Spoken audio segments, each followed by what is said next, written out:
Hello बच्चों, welcome to my YouTube channel easy maths with Savita ma'am. तो आज जो है हम पूर्णांकों का भाग यानी कि डिवीज़न ऑफ इंटीजर्स के बारे में सीखेंगे।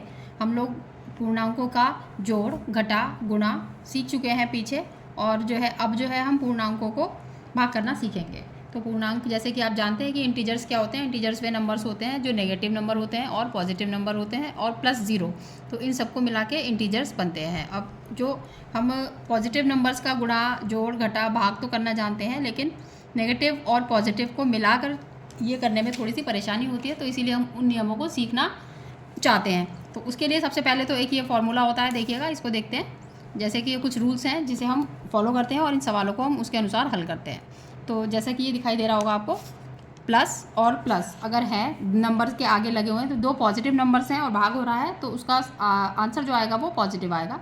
एक पॉजिटिव है और एक नेगेटिव नंबर है, तो उसका आंसर में जो आएगा वो नेगेटिव नंबर आएगा। और एक नेगेटिव और एक पॉजिटिव नंबर है, तो उसका जो आंसर होगा वो भी नेगेटिव होगा। और दोनों ही नंबर्स अगर नेगेटिव संख्याएं हैं तो उसका आंसर जो है पॉजिटिव संख्या होगी। ठीक है, तो अब हम देखते हैं कि इन सवालों को इसके आधार पर हल कैसे करते हैं।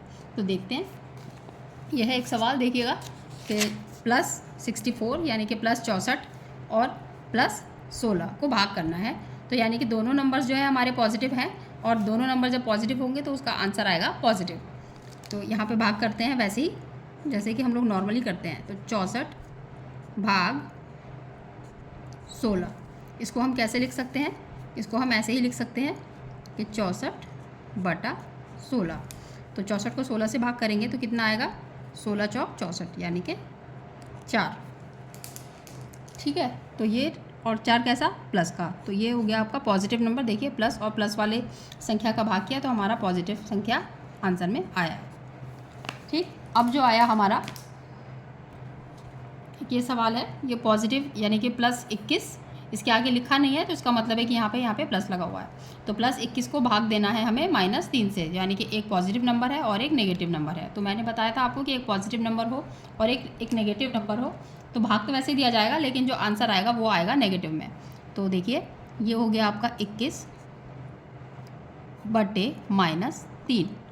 ठीक है, इसको हम ऐसे लिखेंगे। और फिर ये हुआ 3 सत्ते 21, तो यह आया 7 21 और यहाँ पे आएगा माइनस। तो ये आंसर आया एक नेगेटिव नंबर, यानी कि पॉजिटिव नंबर और नेगेटिव नंबर को भाग देंगे तो उसका जो आंसर आएगा वो नेगेटिव नंबर आएगा। अब फिर एक सवाल ये है, देखते हैं। ये नेगेटिव संख्या है -36 और ये पॉजिटिव संख्या है +9। तो -36 और +9 को भाग देंगे, तो -36 और +9 को भाग देने के लिए लिखेंगे हम -36/9। तो 9 से जब 36 को भाग देंगे तो क्या आएगा? 9 चौक 36 यानी कि -4। तो आंसर हमें प्राप्त हुआ नेगेटिव संख्या। देखिएगा, ये थर्ड रूल इसमें लग गया। अब हमारा फोर्थ आया, तो इसमें क्या है? नेगेटिव -18 को -6 से भाग देना है। लिखेंगे हम -18/-6। तो इस माइनस से ये माइनस ऐसे कट गया डिवाइड में, और जो है 6 कम 6, 6/6 18, तो 3 यानी कि +3 इसका आंसर है। ठीक है बच्चों, तो आशा करती हूँ कि आपको ये सभी सवाल समझ में आ गए होंगे। अगर आपको मेरी वीडियो पसंद आती है तो चैनल को लाइक और सब्सक्राइब ज़रूर कीजिए। धन्यवाद।